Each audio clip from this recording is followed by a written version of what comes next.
I'm Ethan Wickman, and I composed If You Have Not Been Drinking Love.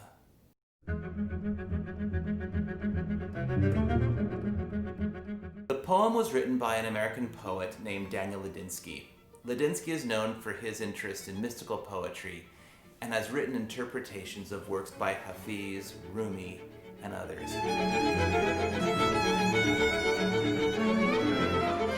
My reading of the poem suggests a protagonist, a sympathetic protagonist who is flawed, that undergoes a transformation as dictated by a wise narrator.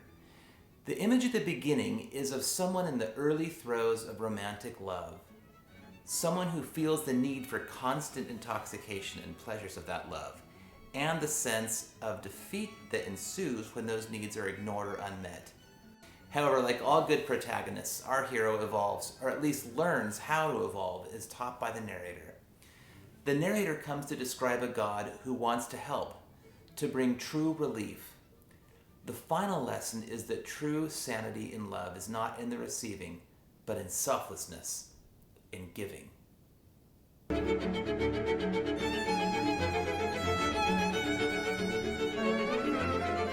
When the ensemble commissioned the work, they selected this text.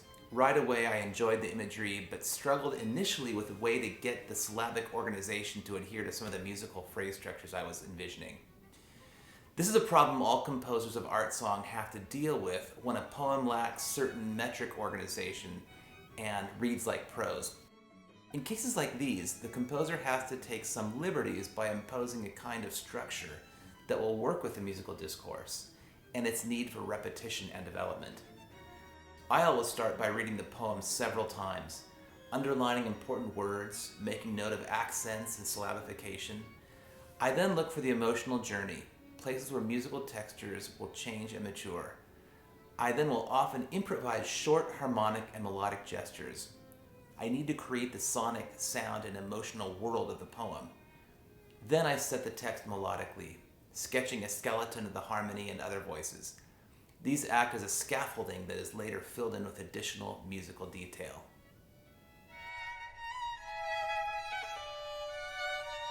I decided to be a composer at some point in high school. I always had a musical imagination and found a lot of satisfaction, even a need to express myself through sound. Nothing has ever communicated to me as deeply as music. A real epiphany came in my high school choir. We were singing one of the choruses from Aaron Copland's The Tenderland. Our choir teacher, Barb Fletcher, told us that the work was written by Copland, a great American composer, she said. I had no idea that composers of this type of music existed in America, and that they didn't wear powdered wigs or portrait pose sternly like Beethoven. It flipped a switch and provided a path forward.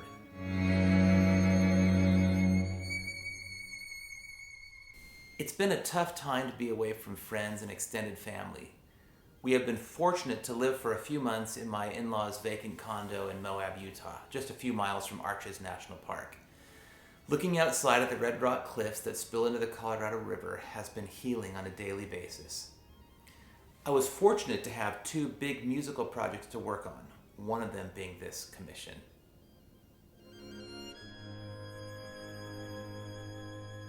I can't wait to get back to concerts, to teach my university students in person, to play and perform in person with my colleagues again.